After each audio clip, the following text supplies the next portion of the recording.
সম্মানিত দর্শকবৃন্দু, আমরা আজকে একটি মানসিক রোগ সম্পর্কে আমরা আলাপ করব। তার নাম হচ্ছে মুড সুইং। এখন মুড সুইং এর ইংরেজি শব্দ, এর বাংলা অর্থ হচ্ছে যে ঘন ঘন তার মন খারাপ, অর্থাৎ তার যে মোমেন্ট আছে, মনের যে গতি, সেটা পরিবর্তিত হওয়া। অর্থাৎ সে খানিক সময় ভালো থাকে, আবার খানিক সময় সে হতাশাগ্রস্ত হয়। তাকেই বলা হয় মুড সুইং। অর্থাৎ খানিক খানিক পরিবর্তনের মধ্যে তার একটা খারাপ লাগা, ভালো লাগা, এই সমস্ত অভিব্যক্তি সে কোনো কারণ ছাড়াই সে প্রকাশ করে, যে একেই বলা হয় মুড সুইং। তো মুড সুইং একটি মানসিক রোগ। শুরুর দিকে এটা খানিকটা মানুষের উপর প্রভাব ফেলে, যেটা হলো যেমন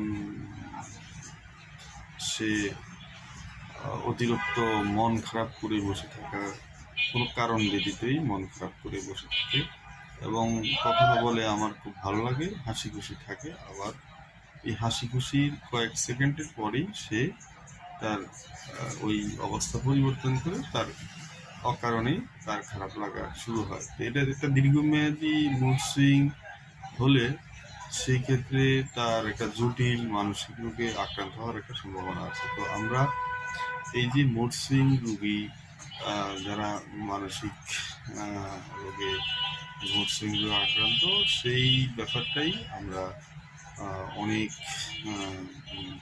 মানে সমাজের যেই মানসিক রোগের যেই প্রকোপ বিভিন্ন কারণে, যেমন যেই শিশু বা যে বাচ্চা পারিবারিক কলহের মধ্যে বড় হয়, তারাই বেশিরভাগ এই সমস্ত মুড সুইং রোগে আক্রান্ত হয়।